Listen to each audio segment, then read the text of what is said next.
మధ్యలో 3 times surveys ఉన్నాయి. Surveys అంటే అకౌంట్ ఆఫ్ బుక్స్ అనేది చూస్తారు.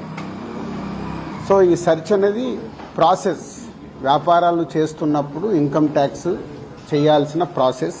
అలాగే మా మీద కానీ అదర్ వేరే ప్రొడక్షన్ హౌజెస్ మీద కానీ ఫైనాన్సర్స్ మీద కానీ నిన్న సెర్చెస్ అన్నీ ఉన్నాయి.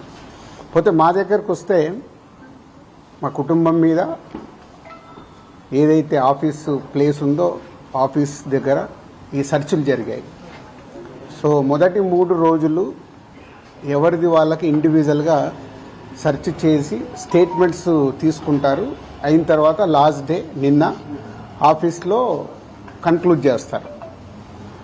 సో మా హౌజెస్లో జరిగిందా కానీ ఆఫీస్లో జరిగిన దాంట్లో కానీ చాలా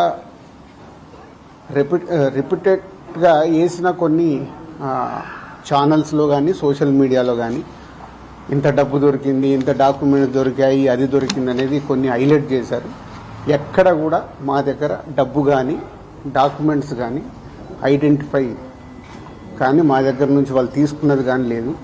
నా దగ్గర ఒక 5 lakhs, మా శిరీష్ గారి దగ్గర ఒక 4.5 lakhs, అలాగే మా డాటర్ ఇంట్లో 6 lakhs, ఆఫీస్లో 2.5 lakhs, మొత్తం బిలో 20 lakhs మా అందరి దగ్గర కలిపి బిలో 20 lakhs ఉంది. అలా ప్రతి ఒక్కటి ఇట్లా వాళ్ళు ఇన్కమ్ ట్యాక్స్ ఏమేమి చూశారనేది ఇలా వాళ్ళది అయిన తర్వాత పంచనామా చేసిస్తారు.